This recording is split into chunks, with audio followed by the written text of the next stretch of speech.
exciting session here with my great panelists as we continue discussing state affairs. We are live here in Narok County, and these are Masai Mara University students, and they have a lot to say in regard to what is happening in our country. I'll introduce them one more time. The first person to my left is Mr. Gordon. He is a first year student taking political studies and public administration. Then on the other end we have Mr. Brighton. He's a second year student and he's doing education with special needs. And of course, you know who I am. My name is Muyanga, Vincent Muthama. We'll be diving deep into the remaining segment of our stories today to make sure that we have completely grasped what is happening in the country and how it is affecting different people and the comments that young people have about this specific topic. So before we went on the break, we were talking about Murara Kibaso. We are seeing what is happening, and it is so, I don't know, we can say it's a humiliation to our democracy. Well, the president and the deputy president were taking their oath 2 years ago it was in the inauguration ceremony. They talked about making sure that we not have extrajudicial attacks and all of those things happening. But do you think that they really fulfill what they were doing? We have had over 50 people dying, many other individuals being abducted during the Gen Z protests that were happening in June. Do you think that they really fulfill what they were talking about? We can start with the government. No. First, the government. First, about Murara Kibaso. Murara Kibaso is doing the thing which should be done currently at the state of our country. Civil education. People need to understand how things run in the government and how things are being done. Once people understand, it will be very easy to know who to put into the shoes of the government the next time we are into the elections. As of now, we cannot say we do away with the people in the government, then start up an election like that. Now, we should just keep calm. For the love of our country, we should keep calm.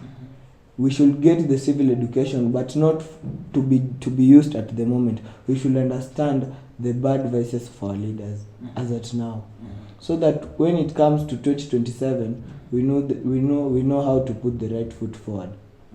Okay. Brighton, we saw that when this guy was taken to the court, a lot of individuals came forward. We had live streams that were recording his arrest and the vehicle that was carrying him, and many people really showed up for that and to show the support they are giving to Murara Kibaso. Do you think that this is the right kind of energy that we need? Do you think that if we do this more often, our government will become as straight as we expect? In fact, that is what we ought to have even done earlier enough, since time immemorial. Because if it were not Kenyans following or just making a follow-up of whereabouts of Kibaso, then up to date he couldn't have been released. True. Take it to the bank. Up to date he couldn't have been released. But because people had that pressure, people are following. In fact, I was also following it live. Just the very night he was taken from his office, they moved him with him to different places. People were with them. The Subarus that were taking lead, they were being followed from the back, and people were like, where is he? Where is he taken to? And that is why they never managed to hide Murara Kibaso. They only took him to some public places where people can see him and later released him because of the pressure that people had. And I like that. If that is the same energy we can put to everything, then we will have the right Kenya. So, Gordon, these guys were masked and they are police officers and they are taking a citizen of this country.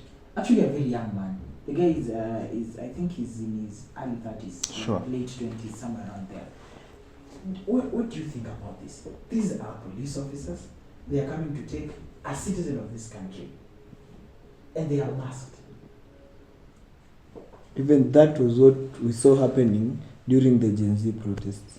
And we learned, Kenyans learned, okay, so the government takes people who speak up and they humiliate them, and when they come back to the ground, they can't talk because of the humiliation. So people had already learned And even before Morara Kibaso was abducted, he was not abducted. He wanted to be abducted. He already knew and told the people, soon these people will be coming for me.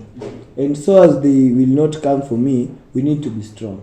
And that's what happened. Like even during the Gen Z protest, before the protest, what the people are telling each other, if a masked guy comes and arrests you, let's call him a thief and beat him up and leave him up there, because that's the way the government runs. You see, the problem with our government, they introduced the unit called DCI. This unit, they are not uniformed. They cannot prove to you that I'm a police officer, because they're just a civil unit with they call themselves, they want to reduce crime, but in the real sense, it's a secret unit used by the government to press the people and so as the government things to run smoothly, but in the bad way. So, Brighton, maybe I can hear from you. What do you think we should be doing to correct this? Because Morara told us that he had noticed cars without number plates following him around. We have had the same with Jimmy and Jimmy. We have had other activists mentioning the same of how they're being stalked in their homes and all of that happening. And this was very rampant, especially during the Gen Z protest and all of that time. And it is still following us to a time when anyone speaks out about the government, they are being chased, they are being traced, they are being stalked in their houses. What do you think we should be doing differently to stop this kind? Because I don't think this is the freedom that our Kenyans should be having. What, as an individual, where did we go wrong? We went wrong by electing the wrong people to lead the country. When these people were taking oath, Ruto promised there will be no extrajudicial killings, there will be no more deaths, there will be no more abductions. But what are we saying? What are we saying right now? We told us there will be no more Rivayala. What are we saying right now? The same things that were happening in the last regime is the same thing that is happening right now. They are using this method to silence those who are acting as eye openers to the citizens. Now, if we use our media just like the system the Gen Zs used, we use the system, we use our media to take it all over, to make people know. We expose these people, just like we were exposing them the last time. I think it will be better. Yeah, they will be ashamed of themselves of what they are doing. In fact, nobody in the coming future will accept to be used, including our MPs. They won't accept to be used the same way they are being used right now. Yes. So, Gordon, there's this new political party that Morara is starting, being called Inject. They are planning to use it. Actually, the acronym has a lot of definitions on how they will be educating the people on what is necessary. Do you think it has what it takes to actually inject the truth of our constitution, the truth of our government, the truth of our rights to the general population in Kenya? Yeah, true. Even the truth is not yet told. There is much to be told. There is a lot of things hiding behind the backs of our leaders. They have a lot of wealth out there. They have opened a lot of offshore accounts out there, and in which Morara is saying, if all goes well, and if maybe if Ruto takes his turn and reaches 2027, after he is elected out, I am pessimistic he will be elected out, because what is happening now, everybody is burdened. The other day during the protests, we saw one of the towns which had the most number of people was Eldoret town. And Eldoret town is his hometown. But the youths in Eldoret and the people in Eldoret, they're already tired. In Eldoret, there is a place called Ngeria. Our Mr. President has an international school being built called Koilel School. From scratch, it's almost even going to an end. But even the people of the area, they can't talk about it. They just sit, because they see they will also come to benefit, but in the real sense, they will not come to benefit. So as Kenyans, we need to understand one thing. What leaders do, there is nothing they do for the people. As at now, our leaders who are in their offices, what they do, they're doing it for themselves and for their benefits. Everybody wants every single cash into his account. And to do is, Ruto is a student of Kibaki, of Moi, and he's seen what they have done. And if we give him another chance, 2027 to be the government, the next time we are doing election 2032, we have no Kenya. We'll be done. Every single coin in your pocket will be going towards this direction. And you seeing even what is happening in Tanzania, we are going there. Even we can take up stations. It's just the power. And if we have more Morara Kibasos and more activists, more people fighting the government, we'll be going to the right direction. But as at now, it's not even done. It's not even done. So we have what Morara is doing. We have heard what other individuals and activists are doing. They were doing it during the protests. They're doing it even in the aftermath of the protests. What do you think we need to do to get a bigger number of other Morara Kibasos? Because there are a lot of things that happen in our country, and some of them are done in the shadows. No one knows about them. We just come to hear about them when someone decides to speak up. But when we have a small number of individuals who are doing this, if they are cracked down and the plans are successful, we'll never get any information about that. What should we do to get more activists like him out here? We have more Morara Kibasos What is making them not into speak out? existence. What is making them not to speak out is the fear. The fear. So how I was telling you, this fear of being earlier on I told you about Bruce. Look at what the county government of Mombasa did to Bruce. And it is very clear that it's the governor himself that sent goons to sodomize a young man, a 25-year-old boy, sodomized in the daylight, being beaten like something else.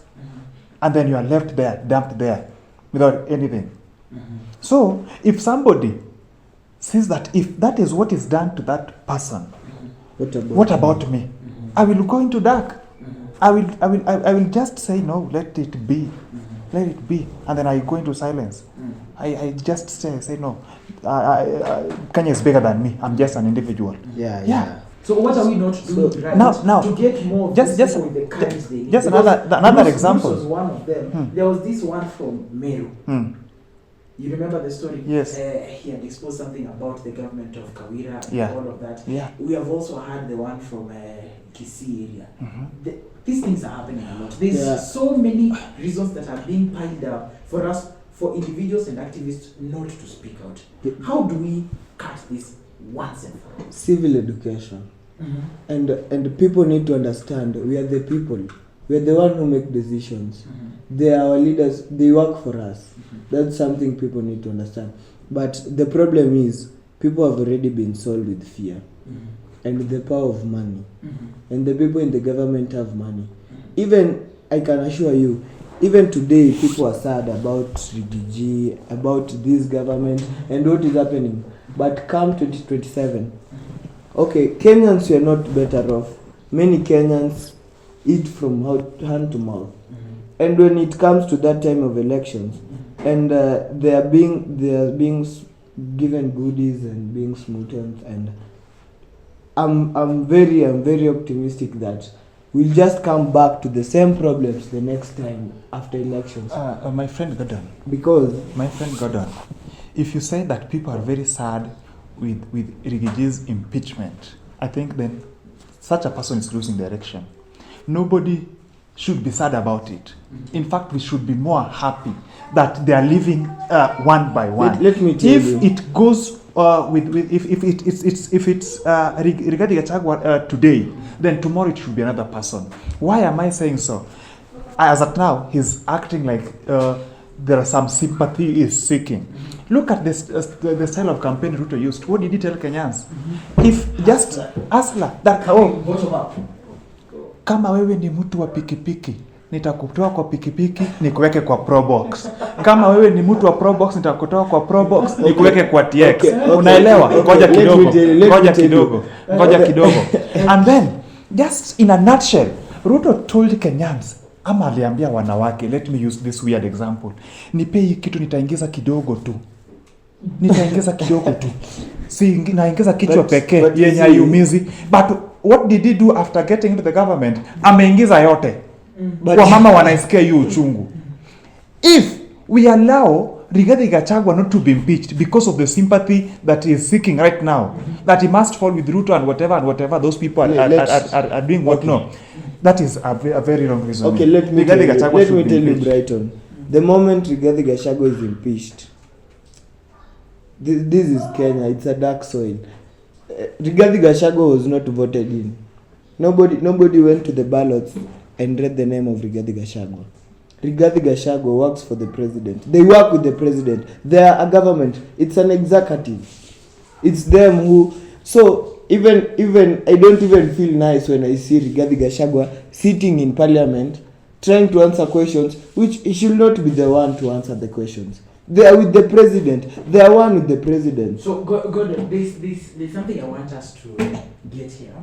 You mentioned something about it not being wise for Rigathi, that you should not be feeling sympathetic or empathetic about what is happening. So, let me ask you, if we have today Rigathi Gachagua being impeached, tomorrow we have someone else being impeached. We also had the CSS being removed from office. When will we get enough time to sit down and actually focus on our country, for the sake of our country, and all of that? When will we ever? That's the point. That's the point. Because for the last almost 1 year, it's in and out. Yeah. The government, the CSS out. For the sake of our country. In out. Now we have the governor for the governor. Kericho. For you Kericho. See Vincent. He's also being impeached. When do we get the time? Yeah, that's my point. For the sake of our country, let's just okay.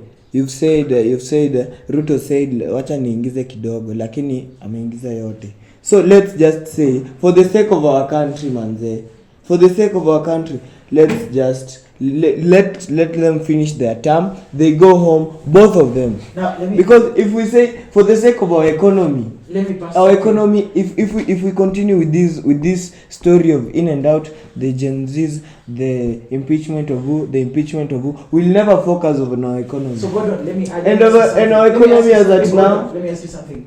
As you're saying that for the sake of our nation, right now there is a proposal of extending the term from 5 to 7 years.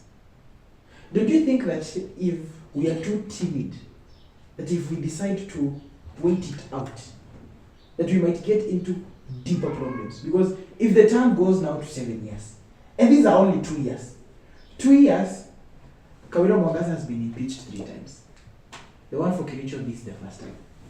We are having the deputy president. We have had CSS who have served for less than 2.5 years. Sure. We are having a government that has not even had time to settle. Every time they do launching, Morara is there confirming that they have not done anything that is substantial. We've even heard about the reallocation of funds that are being given for development. They're being taken to other plans that they are being proposed by the government.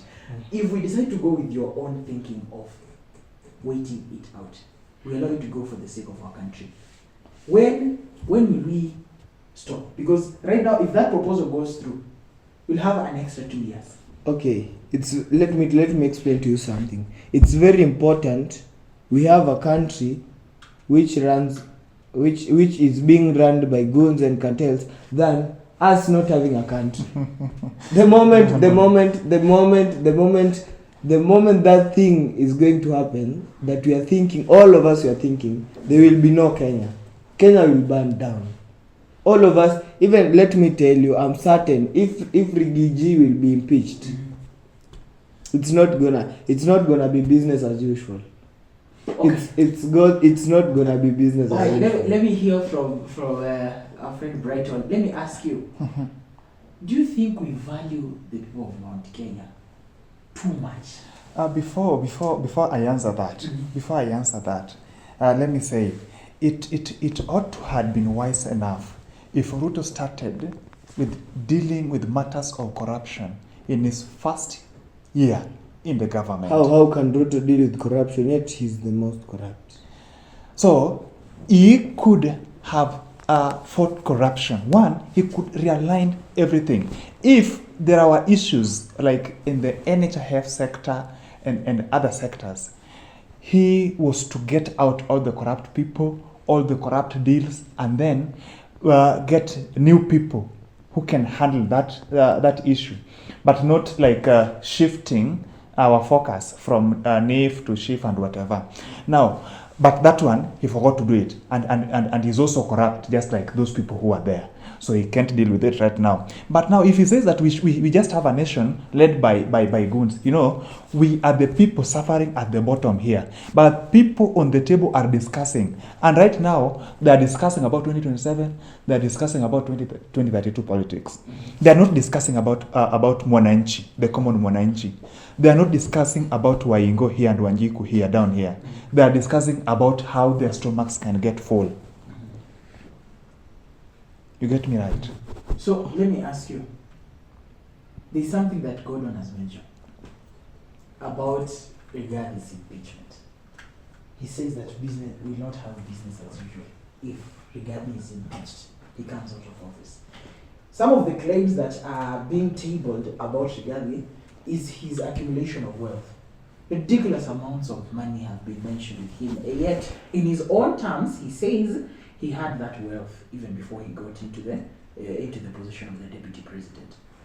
So, when this impeachment stuff started coming up, in one of his last interviews, he did it in his vernaculars hosting, and then he was also recorded saying that the people of the mountain should do something. The people of the mountain should be sympathetic towards him. I want to know, and we can see that the effect is here because Gordon is mentioning that business. It's true. I want to know this regional segmentation in our country. Do you think that we're becoming too balkanized? Like we are about to become factual in our country in terms of regional weight. The moment we were discussing about the finance bill, the politics in our country had changed. We had started talking about issue-based politics. But now, since the problem, the issue of Rigiji, if the people in the government loved our country and wanted our country's economy to go, Rigiji, when talking about the people of the mountain, he never talked about tribalism or what. We have Kalenjins, we have Jaluos, we have everybody living there in Nyeri and those counties. We have everybody there. Yes, we can say he was talking about the Kikuyu and the Wanjikus, but let's say, like, he's just trying to say, like, all of us are one.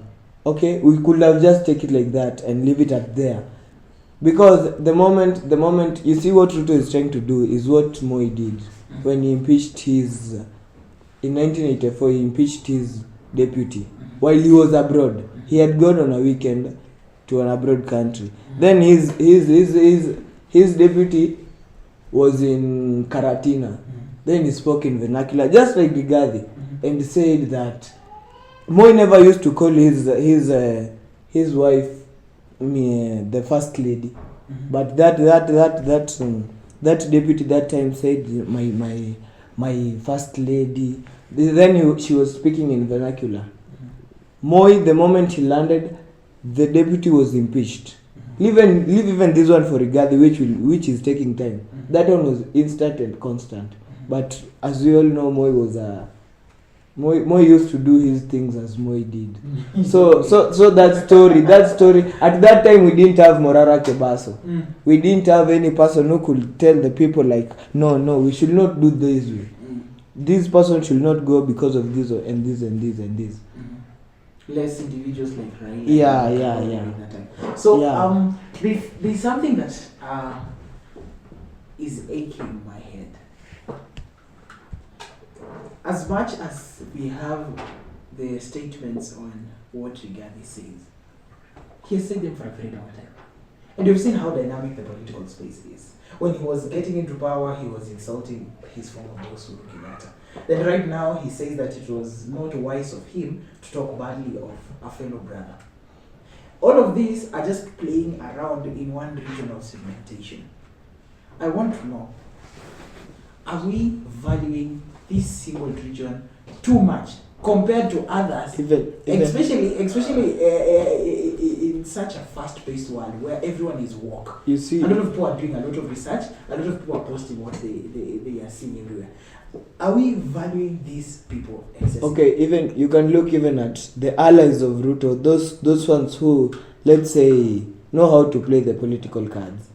Okay, the last tweet before the impeachment motion of Rigiji, Murkomen said, "This is going to be historical and I want it to be recorded. I never in capital supported the impeachment of Rigathi Gachagua because the impact on our country is more burdening than even what is going to happen. The impact is it's gonna be chaos. Chaos, real chaos." Okay, let me hear from now, Brighton about the region. There is what I can say, Rigiji knew when he was saying Msiguze Mrima. He knew. It is okay. Now the way Rigathi was voted in and the way Ruto was voted in, as we all know, it was tribal politics. There was no there issue-based politics or economic, or it was numbers. They looked at numbers. Ruto's region, they looked at numbers, and they took the leaders from the mountain, and they took numbers. And those numbers, they're the ones which now haunt us now. Even when you want to impeach him, he has numbers. In his mind, I have numbers. I am the one who gave I am the one who gave Ruto the numbers to be the president. So if we try to impeach him, he's part of the government. What I'm trying to tell you, if we just talk about impeachment for the sake of our country, if we talk about impeachment, let's talk about both of them. Let's now live and look at what Ruto has done and what he has said. I'm very sure we have a lot that we can also put on the table and try to impeach our president. I know we have very many facts. We have even had a censure motion coming up. Let me hear from Gordon. You've not had a chance to weigh in on that. Let me hear. The reason as to why Mount Kenya feels so special, one, they have produced a number of presidents. We have Jomo Kenyatta, we have Mwai Kibaki, and we had Uhuru Kenyatta. So for all this time, they feel that this thing should be theirs. Two, Mount Kenya has a good number of votes. Yeah, numbers. In the basket, they have around 6 million votes that some other regions lack. Three, wealth in Mount Kenya cannot be compared with any other region. True. That is why these people feel so special in Kenya. That when they are touched, they feel like something is loose somewhere, they should tighten it. Yes, that is why these people feel. And do you think that feeling is affecting the national direction? That feeling is affecting the national direction because they want. If we talk about tribal politics that these people are nowadays they're talking about, when Rigiji was appointed to be the deputy president by Ruto, he had to bring his people. Tell me, he had numbers in the cabinet, in the parliament. He also brought some people. Now, when it came to appointing people to different sectors, he wanted, or he said, that Kenya is like a company where your shares will speak for you. So they wanted more because they had a lot of shares. When these people want a lot of shares, they want more. What of other regions that never did what? Never voted in for that government? What will they get? Like in that. We had Luo Nyanza. Let me just speak for Luo Nyanza, where I come from. We had Minister for ICT, he was the only Luo in the cabinet. Now, the rest, we had around 7 or so from Mount Kenya. From Mount Kenya, 7. Now, if this number was divided equally to all the regions, do you think there could not be that equality in the government? There could be. And again, if you check, let me deviate from Mount Kenya. Come back to Rift Valley. Almost all the parastatals, the heads of those parastatals are Kalenjins.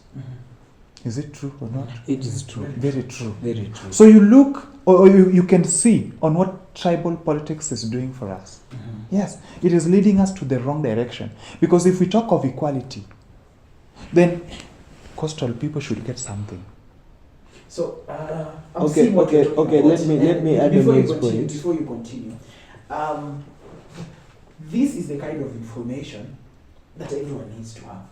It's what individuals like Morara are pushing for, to try and get it out there, to give the people the knowledge that they need to know how the government works. So, I want to know from both of you, maybe before we come to an end. Let me tell you. These individuals who need this kind of knowledge, are we together? They need this information, they need this wisdom about what is happening in their government. But it is not being found easy. Once someone is coming up to try and give them that information, there are people who are chasing them behind. There are people who are trying to clamp them down. How do you overcome this? Okay, first, before I answer your point, I want to give you a point. Okay, you see about the impeachment of Rigathi first. They said he talked in vernacular and he was addressing the people and like abuse of office, isn't it? You see the people of that night, that it was on that weekend on Sunday, a church somewhere in Rift Valley. The leaders were in front of the church. Do you know they were talking in their vernacular, in their Kalenjin language, telling the people, these people from the mountain, they are not bad. These people, they are helping us. These people are our people.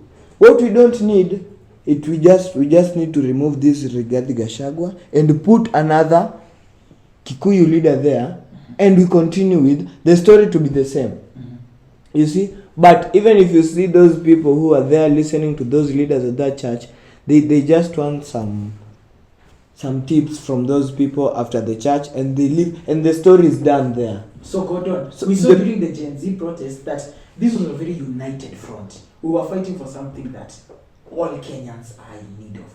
Okay? How do we go back to all of us speaking in one voice, without any tribe, without any following of the region and whatever? How do we get back to a time where we are fighting for something for the whole country, not fighting for something for one region or one community? How do we come back there? We can use that as some of our closing statements. Civil education and enabling the people to understand their rights and understand the people coming to them, telling them we are leaders, we want to help you. They just come there during the time of campaign and the time of when they need them the most. But after those elections, it is evident since let's say like 20, like since forever, the people their work is just to elect the people, enter to the seats and leave them. I can assure you, me, the place I come from, if the elections there tomorrow, there are some leaders who come at night, they give you money, real money. They knock your doors. You see the leader himself, you've never seen him but you're interested. They give you money. And the moment you'll go to the ballot, you'll just put that name. Because you have many problems. The effect with Kenya, people have many problems. So that if you give them a simple solution, they go away with it. And Kenya, as this year, we have had series of events. Until now, even after the Gen Z protest, leaders were saying that it was Rigathi Gachagua who mobilized people to go to Nairobi and have the protest. But if we reason like normal people went to the streets because they had been given civil education that there is this finance bill, and if it will be passed, bread, they used the name of the bread will be 75 and everything will rise by some prices, and that one entered into the mind of the people. So what we need to do, we need to have something which will open the minds of the people. Okay. Thank you so much, Mr. Gordon Kilimo. Yeah. First year student, political science and public administration. I'll give 30 seconds to each one of you. Strictly 30 seconds. I see my directors are directing. The time is not on our side. 30 seconds for a closing statement. We'll start with you. Ukiona mwenzako ananyolewa, nywele chako kitie maji, ama uweke sabuni. When Rigathi Gachagua was fighting Uhuru, right, left, and center, he never knew what would come next. Today, Ichungwa is doing the same. He doesn't know what will come next. Okay. Your closing remarks? What I can just like to tell even the people of Kenya, politics, it's a dirty game. And we have, right in our country right now, we have politicians who know how to play their cards. And they are very cunning. They are very cunning, and they know what to tell the people. They give the people an enemy to hate and an enemy to blame for their mistakes. At this point, we have people blaming for the mistakes which they are carrying blames which they were not supposed to carry. I'm sure if we can do accountability for our two leaders up there, which is the president and the deputy president, we'll have even more money being taken through the president's name than the deputies. Okay. To our viewers, thank you so much for making time to join me in this great discussion. I want to encourage you that this is not the last, it's the first, but it's the start to a very great line of shows that we'll be discussing. We'll have different panelists every time, and you have the chance to weigh in with your comments and your questions directly to our social media platforms. Today, because of the interest of time, I will not speak about the comments that we have received. I see we have had different comments all the way to over 20 individuals remarking about the conversations that we are having. But during the next show, we'll give time to listen to all of this. Make sure that you stay tuned to our social media channels. We'll be posting updates on what you're talking about, when the shows will be live, and who we'll be having. For today, we had Mr. Gordon Kilimo, first year student doing political science and public administration. A lot of wisdom, we have to say, and our very most active guy, Mr. Brighton Odero, second year student doing bachelor's of education with an addition of special needs. And as you all know, my name is Muyanga, Vincent Muthama. I'll always be your host here to bring you these reviews on what is happening in our country, and we want you to be most informed about the state of this country and the remarks that young people have about it. Make sure you're always following us there. From this side, I wish you a wonderful afternoon.